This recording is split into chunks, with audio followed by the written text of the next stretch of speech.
a graça e a paz do nosso Senhor Jesus Cristo, o amor do Pai e a comunhão do Espírito Santo de Deus esteja com cada um de nós, agora e sempre. Amém. A pergunta que quer nos conduzir nesta manhã é: o que Deus realmente espera de você? O que Deus realmente espera da gente? Essa pergunta é motivada pelo fato de que nós vivenciamos uma realidade que não é de hoje, mas é uma realidade de todos os tempos e todas as épocas e gerações, de muita coisa que se coloca na boca de Deus, que Deus teria dito e que talvez Ele não disse. É uma confusão religiosa que a gente vive nos dias de hoje. Tem denominações cristãs para todos os jeitos e gostos. É um mercado que a gente fala em termos de sociologia, de estudo de sociedade, é um mercado religioso que a gente vive. E todo mundo tentando de alguma forma chamar a atenção para o seu produto. Os sociólogos, é muito interessante perceber como os sociólogos abordam a questão da realidade religiosa brasileira. Eles falam de mercado, eles falam de produto e eles falam de resultado. Temos aí mega denominações poderosíssimas, temos homens e mulheres instituídos de um poder que até o Papa se assusta. Temos uma realidade de mega igrejas, mas temos também uma realidade de pequenas igrejinhas, 3, 4, 5 pessoas, um som que a vizinhança toda escuta.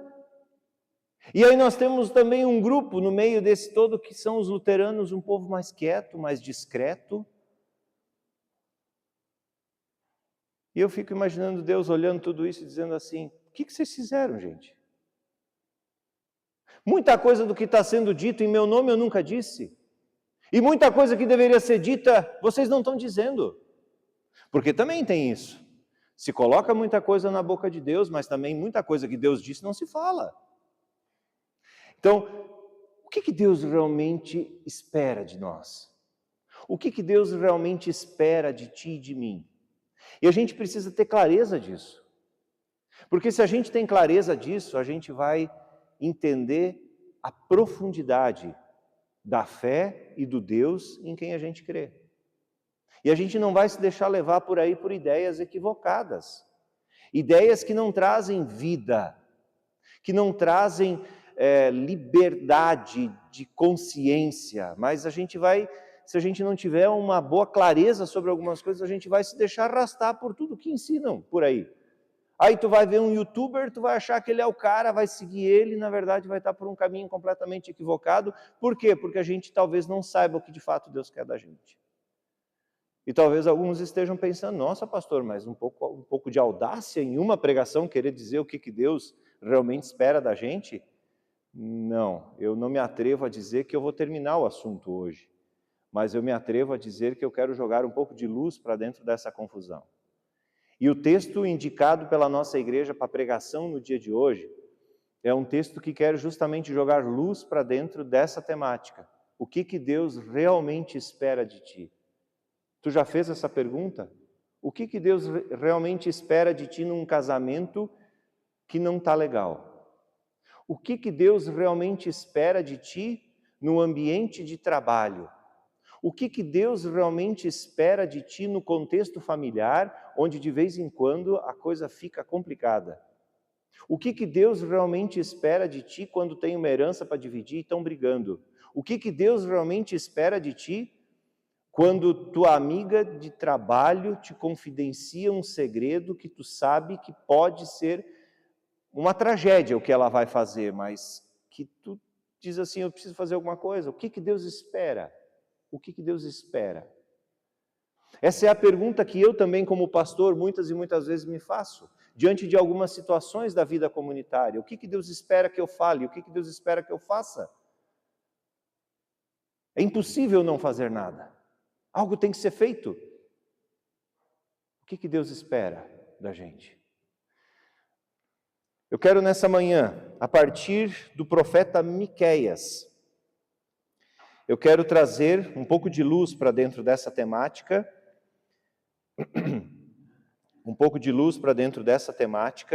a partir do capítulo 6, os versículos 1 a 8.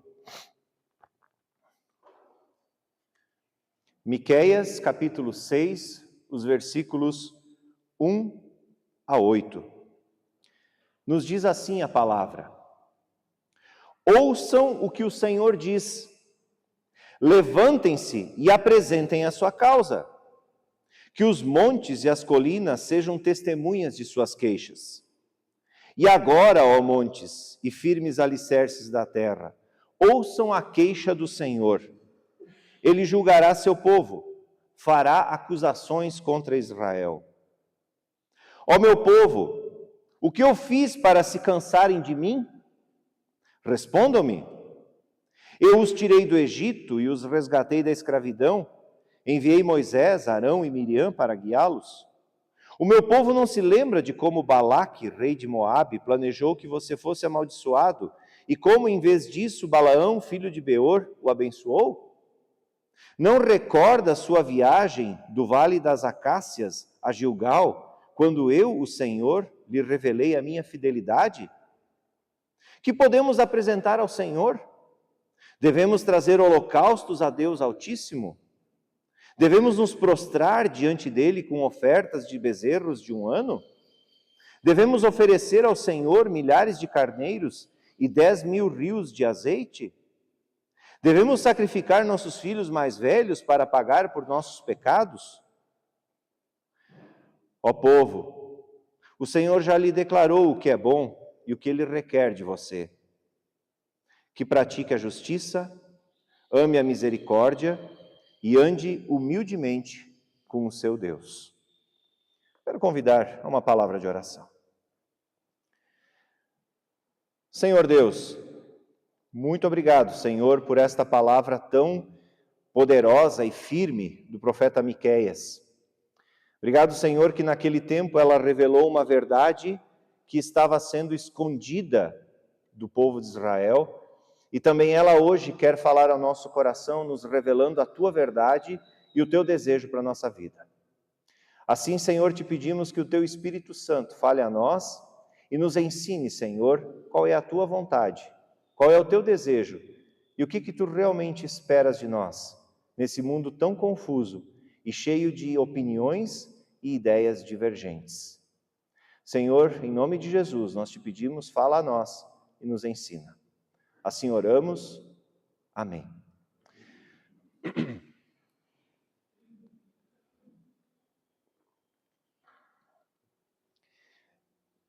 Amados e amadas do Senhor, quando a gente entende o contexto do profeta Miqueias, a gente já de cara fica sabendo o que Deus não quer que a gente faça.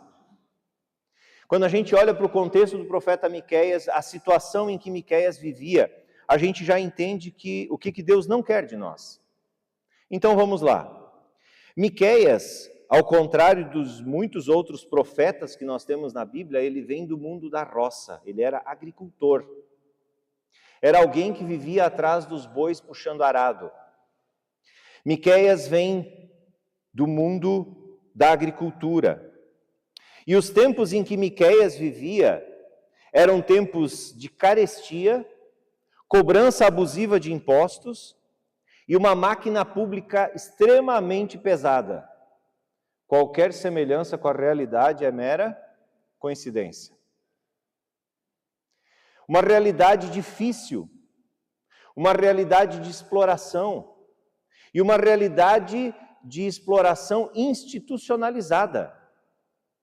Talvez alguns já estejam se coçando aí no banco e dizendo: o pastor vai falar de política hoje. Não vai falar de política, não vou criticar ninguém. Eu somente estou trazendo o contexto de Miqueias para a realidade e com isso a gente percebe que as coisas não mudaram muito ao longo dos séculos e gerações. Continuamos com problemas sociais. Miqueias é o profeta que fala sobre problemas sociais. E que bom que a Bíblia tem disso. A Bíblia não esconde de assunto nenhum a realidade. Ela fala para nós.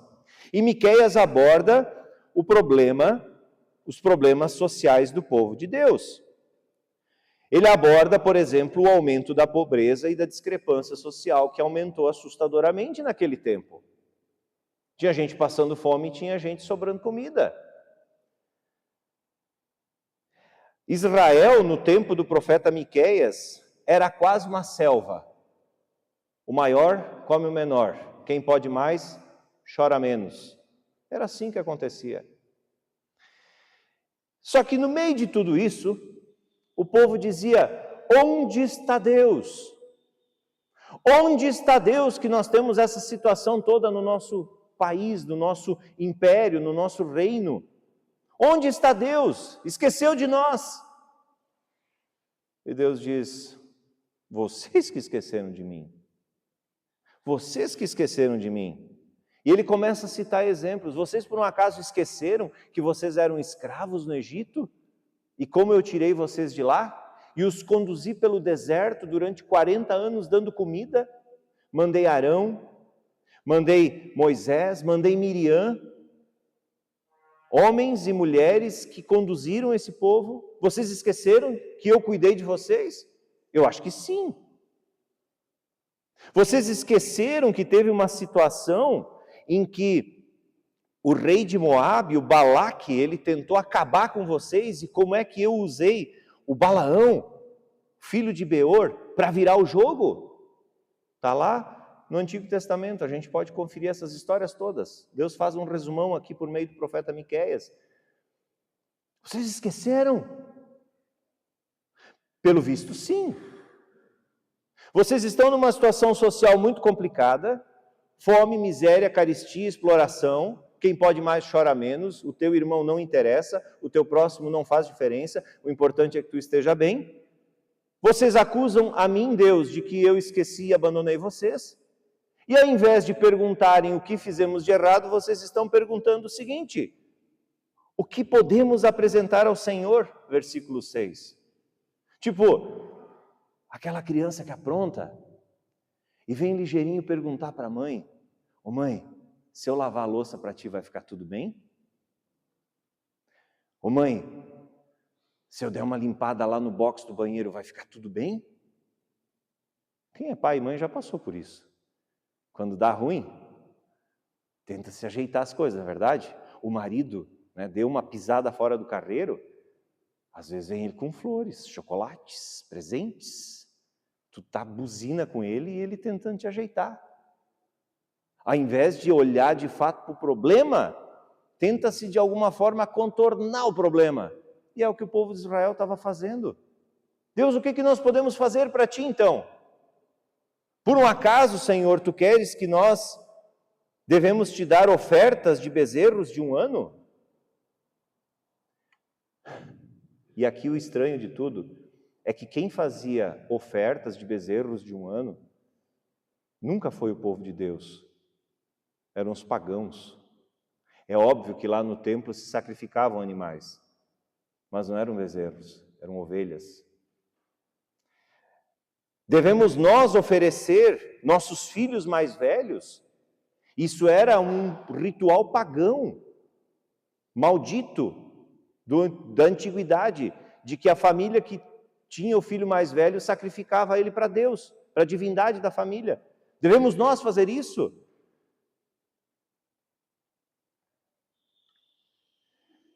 E aí vem Deus através do profeta dizendo: vocês não entenderam nada. Vocês não entenderam nada.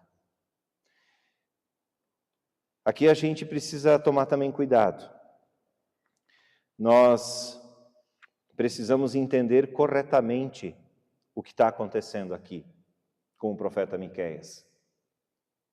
O Miqueias não está dizendo que Deus abandonou. O Miqueias não está dizendo que a vontade de Deus mudou. O Miqueias não está afirmando que Deus deseja sacrifícios. Miqueias só está querendo que o povo entenda o que está lá no versículo 8, quando diz assim: ó povo, o Senhor já lhe declarou o que é bom e o que Ele requer de você. 2 pontos. E aí vem o que Deus espera da gente. Que pratique a justiça, ame a misericórdia e ande humildemente com o seu Deus. E aqui está o segredo, para aquela época e também para nós hoje. O segredo para aquela época e também para nós hoje. Que nós pratiquemos a justiça, amemos a misericórdia e andemos em humildade com o nosso Deus. Mas a pergunta é, todos nós temos clareza do que são esses 3 desejos de Deus para nós? O que é praticar a justiça, amar a misericórdia e andar em humildade? Eu desconfio que não. Porque isso aqui são conceitos do Antigo Testamento, muito importantes e profundos. São conceitos do Antigo Testamento muito importantes e profundos. Quando diz aqui, o desejo de Deus é que nós pratiquemos a justiça, Ele está dizendo que nós precisamos praticar a justiça não no sentido jurídico, mas no sentido daquilo que é justo e bom para o nosso próximo. Quando fala em justiça, nós logo pensamos em fórum, advogado, juiz, promotor, testemunhas, acusação, etc. Não, não tem a ver com isso. Que nós pratiquemos a justiça é que nós pensemos no que Deus deseja de nós em relação ao nosso próximo. E com isso, o Miqueias está dizendo o seguinte, eu acho que vocês esqueceram isso. Porque se vocês estão explorando o próximo, se vocês estão tomando o pão da mesa do outro, tem um problema. Mas aí a gente fica na corda bamba, né? Porque isso parece passar pano nas situações. Não, não é isso. Mas é perceber que o nosso próximo tem tanto direito à vida, quanto nós também temos. E praticar a justiça nada mais é do que a gente observar aquilo que a palavra de Deus nos diz. O conceito praticar a justiça que nós temos aqui não é nada mais, nada menos do que a gente se guiar a partir dessa palavra. É se guiar a partir desse princípio bíblico. E é o que nós vamos fazer nos próximos domingos. Nós vamos começar a pregar sobre os 10 mandamentos, um por um. Porque o resumo de uma vida em sociedade bem vivida são os 10 mandamentos. Eu não sei quantas páginas tem a nossa Constituição. Dirceu, já olhou? Mas deve dar umas 2.000 páginas, né? Um trabucão. Sei lá, mais ou menos. Não, as 500 deve dar, porque 500 páginas é muita coisa. Gente, 500 páginas, quando Deus só pede 10 mandamentos. Se nós vivêssemos os 10 mandamentos de maneira correta, entendido corretamente, a gente não precisava nem judiciário. Que desafio, né? Por isso, nós queremos nos próximos domingos, e fica o convite já, para a gente acompanhar essa série de 10 domingos em que a gente vai pregar sobre os 10 mandamentos, em que a gente vai conversar sobre o que Deus deseja de nós. Então, praticar a justiça é nada mais, nada menos do que viver isso aqui. O que Deus mais pede da gente, além que a gente pratique a justiça, é que a gente ame a misericórdia. Ame a misericórdia. O que é misericórdia? Amar a misericórdia é quando o nosso coração dói pela situação do outro. Misericórdia é quando o nosso coração dói pela situação do outro. E é por isso que dificilmente a gente abandona alguém. A gente até diz, não merece, mas eu não consigo. Me fez muito mal, mas eu não consigo. Misericórdia é olhar para a situação do outro e não sentir raiva, mas sentir amor. Pena não é um bom sentimento, mas é sentir amor pela pessoa e dizer assim, isso não está certo. Ah, mas procurou. A gente é muito bom em achar argumentos e para achar justificativas, não é? Para dizer assim, está colhendo o que plantou. É óbvio que as pessoas colhem o que plantam. Se a gente só planta confusão na família, a gente vai colher o quê? Confusão. Se a gente só planta problemas, a gente vai colher problemas. Mas apesar disso, a misericórdia nos leva a olhar e dizer assim, talvez ele só plantou confusão porque ele vem de uma família que só tinha confusão. Talvez está caído no fundo da sarjeta porque já teve um pai que estava no fundo da sarjeta. Talvez ele só dá cabeçada na vida porque nunca teve um pai, uma mãe, um tio, um avô que se colocou ao lado e disse assim, dá para fazer diferente, sabia? A misericórdia nos faz olhar com outras lentes para as pessoas. Não é com a lente do merecimento ou do não merecimento, mas é com a lente humana, da percepção de que o outro não é responsável sozinho pelas escolhas. E aí, como pais e mães, como avós e avós, a gente às vezes nem se dá conta de que nós deixamos para os nossos filhos uma herança que não é material, que não é dinheiro, que não é casa, que não é carro, que não é uma bicicleta velha, mas nós deixamos uma herança de alma. A mãe que tu tens sido vai ter consequências na vida da tua filha e do teu filho. O pai que tu tens sido vai ter consequência na vida da tua filha e do teu filho.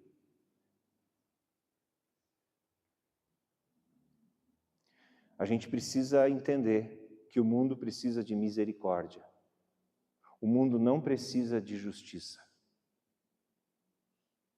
Ah, pastor, então os processos aí, o Dirceu já está se coçando, né? Como advogado já está se coçando. Como não? Precisa, é óbvio que sim, tem coisas que têm que ser resolvidas de maneira legal e tal, tudo certo. Agora, quando dois vizinhos brigam por causa de um galo que canta de madrugada, e isso vai parar no Supremo Tribunal Federal, como eu escutei esses tempos, tem alguma coisa errada. Gente, eu gosto muito de ouvir a Voz do Brasil, por incrível que pareça. Eu acho que eu sou um dos poucos brasileiros que curte ouvir a Voz do Brasil. E aí lá tem um momento do STF. Pois um caso de um galo foi parar na Justiça Suprema do nosso país, com tanto problema para nós resolver. Dois vizinhos brigaram por causa de um galo, gente. Está faltando alguma coisa aí. Está faltando o vizinho entender que o outro vizinho está incomodado. Carneia o galo, faz uma sopa e convida para comer. Resolve o problema do galo. Mas percebeu como um galo pode ser motivo de briga e confusão, gente? Tu já percebeu como dentro da nossa casa a falta de misericórdia pode ser problema para confusão grande? Tua esposa chega cansada do trabalho, ela trabalha, ela sustenta a casa também junto contigo. Custa estender a toalha que ela te pediu? Custa deixar de ser relaxado e baixar a tampa do vaso quando depois de usar ele? Custa pegar uma vassoura e dar uma limpada? Teu marido chega do trabalho cansado também? Custa deixar o chimarrão pronto, que ele sempre gosta de tomar? Custa deixar o cafezinho pronto? Não, porque ontem a toalha ficou em cima da cama. Eu não vou, que se vire. E aí a gente esquece que são essas atitudes que vão minando o amor, o respeito, a consideração. Misericórdia é consideração. A esposa teve um dia difícil, cheio, cansativo, estressante. Cara, dá banho nas crianças, dá comida para as crianças e deixa essa pobre criatura com as pernas para cima um pouco. Teu marido trabalhou até mais tarde, dá banho nas crianças, dá comida para as crianças. Se for o caso, bota para dormir. E espera esse marido cheirosa, tu vai dar um up na vida dele. Sabe, misericórdia, gente, falta misericórdia no mundo, o mundo está carente de misericórdia. E aí tu vai no supermercado, tá a pessoa lá te atendendo com uma cara de poucos amigos, e tu, graça, tu nem sabe do problema que ela está vivendo. Tu talvez não saiba que ela está trabalhando ali, mas a cabeça dela está pensando no filho que ficou meio doente em casa, na casa de alguém. Sabe, a gente é violento, a gente é agressivo. E era o que estava destruindo a sociedade de Israel naqueles dias também, a falta de misericórdia. Esses dias eu fui no mercado e eu tenho por hábito, quando sou chamado para o caixa, na maioria das vezes, quando eu não estou com muita pressa, eu olho no crachá da pessoa e chamo ela pelo nome. Bom dia, Júlia. Bom dia, Antônio. Bom dia, Paulo. E por aí vai. E as pessoas me olham assim. Daí esses dias uma moça que era da Venezuela, como é que tu sabe meu nome? Tem um crachá pendurado ali, foi o que eu disse para ela. Ah, é verdade. Ela mudou a maneira de me atender porque eu chamei ela pelo nome. Tu está entendendo? Não custa nada. Quantas pessoas não são chamadas pelo nome? Estou te pagando para fazer o serviço, não interessa. Misericórdia. Só que se a gente ama a justiça, que é o que a palavra de Deus nos ensina, a gente vai também praticar a misericórdia. E a gente não vai ficar soltando cachorro nos outros. E a gente é bom nisso. Oh, se a gente é bom. A gente é bom. Só que tudo isso, queridos, Deus diz mais. Deus quer que a gente pratique a justiça, ame a misericórdia e ande em humildade com Deus. A gente só consegue viver isso tudo que eu falei até aqui se a gente tem a humildade de reconhecer que nós somos pecadores. Esses dias atrás, eu não sei onde eu estava, eu não sei com quem eu estava, eu só sei que eu disse uma frase: pastor também é pecador. Estava junto, Anny? Não sei mais onde é que foi. Ah, o pastor não devia dizer um negócio desse. Eu disse: pastor também é pecador. Quando a gente esquece que a gente é pecador, a gente começa a correr perigo. Quando a gente esquece que a gente pode errar, que a gente pode falhar, que a gente precisa estar atento, que a gente precisa buscar em Deus ajuda, que a gente precisa dizer: Senhor, me ajuda a ser fiel à minha esposa, me ajuda a ser fiel ao meu marido, me ajuda a ser honesto no trabalho, me ajuda a não entrar em esquema, me ajuda, Senhor, a fazer com responsabilidade o que me é pedido. Quando a gente perde isso, a gente começa a correr perigo. Ontem nós fomos num bate-volta a Florianópolis. Fomos com um sol bonito e um calorão. Voltamos com um dilúvio caindo. Chovia muito na região de Florianópolis, mas o pior de tudo foi entre Alfredo Wagner e Ituporanga. Eu fiquei com muito medo. Olha, para eu ter medo de dirigir, fiquei com muito medo. Mas daí eu só continuei, nós não paramos porque tinha na minha frente um carro. Eu disse: eu estou vendo ainda a luz vermelha daquele carro, eu vou seguir, né? A hora que eu não ver mais o carro, eu paro. Porque tu não tinha mais visibilidade. E eu fiquei com medo. E olha que eu já renovei a minha carteira, eu acho que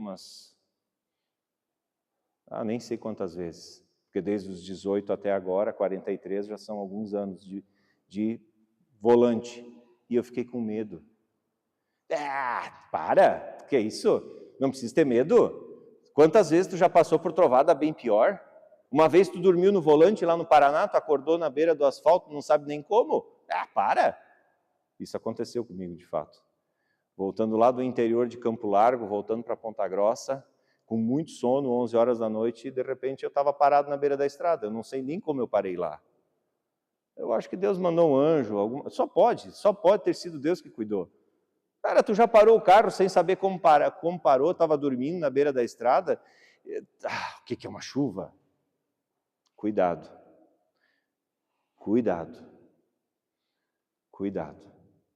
Quando a gente esquece que a gente pode pecar, quando a gente esquece que a gente pode falhar, quando a gente esquece que talvez aquela olhadinha lá na foto da amiga da tua mulher na rede social pode ser o início de um adultério, Cuidado. Cuidado quando tu pega quando tu liga a TV e assiste alguma coisa que pode ser nociva para ti. Cuidado. Cuidado quando tu recebe informações via internet, youtubers e etc., sem passar isso num criterioso filtro. Cuidado. Porque facilmente a gente esquece que é pecador. E a prova disso é que a gente vive num mundo onde é quase proibido envelhecer. Uma das marcas do pecado em nossa vida é o envelhecimento. Quando o ser humano virou as costas para Deus no Jardim do Éden, o ser humano ele foi simplesmente colocado para fora para viver a sua vida, e uma das marcas que começou a acontecer é que nós começamos a envelhecer e morrer. E aí, depois disso, a gente está tentando de todas as formas empurrar a morte e o envelhecimento para longe. E graças a isso nós temos Boticário, Jequiti, outras marcas importadas, né? Mary Kay e outras cositas mais aí para deixar as mulheres bonitas, os homens cheirosos e todo mundo com uma aparência de 20 anos a menos. Ótimo. O problema é que é tudo fake. Quando a pessoa de fato diz a idade, tu diz assim, o quê? Tu está dormindo no formol? Porque a gente tem dificuldade em dizer, esse sou eu. Esse sou eu. Sou eu. Esse sou eu, um pai que não é perfeito. Esse sou eu, uma esposa que precisa aprender todos os dias. Esse sou eu, um marido que precisa aprender a amar a sua esposa todos os dias e demonstrar amor e carinho e misericórdia. Esse sou eu, esse sou eu. E a minha oração, uma das minhas orações, é: Senhor, nunca deixa com que eu, por ser pastor e ter visibilidade, me torne arrogante, orgulhoso e que me sinta acima dos outros. Porque eu estou na lama do pecado também. Esses dias, é óbvio que eu não vou contar meu pecado, mas esses dias eu fiz algo do qual me arrependo imensamente. Sinto vergonha diante de Deus. Pedi perdão para a pessoa envolvida já. Mas eu me sinto mal, muito mal. Por quê? Porque eu fiz o que eu não queria. E aí vem a loucura do Evangelho. De um Deus que diz assim, ok, eu sei que tu não queria fazer o que tu fez, mas tu está perdoado. Porque tu reconheceu a tua situação. Queridos, o que Deus espera de nós nesse mundo confuso? E com isso eu encerro também. Que nós vivamos a justiça. Convido para acompanhar a série de pregações que nós começaremos domingo que vem sobre os 10 mandamentos. Que nós amemos a justiça. O resumo do que Deus espera de nós são os 10 mandamentos. É isso, não precisa mais que isso. Deus espera de nós que nós amemos a justiça, que nós pratiquemos a misericórdia, que é demonstrar amor mesmo sem merecimento. É consideração, é respeito, é valor, é reconhecimento, é gratidão. E que nós nunca esqueçamos quem somos. Tu não é Deus, eu não sou Deus. Nós somos apenas seres humanos profundamente pecadores. E quando a gente reconhece isso, a gente não precisa ter medo dessa confusão que a gente vive aí nesse mundo. Onde é tudo por performance. Eu acho tão engraçado. O cara parece um grilo na frente do espelho da academia fazendo foto dos seus bíceps. Ninguém vai lá e faz uma foto do seu pânceps. Ninguém. O cara é um grilinho, um músculozinho dessa alturinha assim. Está lá fazendo foto. Não esquece que é só uma questão de tempo. E o pânceps vai aparecer. A menos que tu seja um daqueles abençoados, 1% da sociedade brasileira que vem de uma família de magrelinhos. Não é o meu caso. No mais, a realidade é essa. A gente não é tão bom quanto a gente acha que é. Mas apesar disso, Deus não nos descarta e não nos joga fora. Que boa notícia. E essa boa notícia Deus trouxe através do profeta Miqueias para dentro da realidade de Israel e quer também trazer para dentro da tua e da minha vida. O que Deus espera de nós? Que pratiquemos a justiça, sua palavra, que nós amemos a misericórdia, ou pratiquemos a misericórdia, e que nós andemos em humildade, reconhecendo quem nós somos, e que precisamos estar vigilantes e atentos, do contrário, nossa vida vai ser um caos também. E precisamos da ajuda do Senhor, porque sem o Senhor a gente não dá conta. Sem o Senhor a gente não dá conta. Que Deus nos abençoe, que Deus nos ajude, que Deus nos guarde. Amém.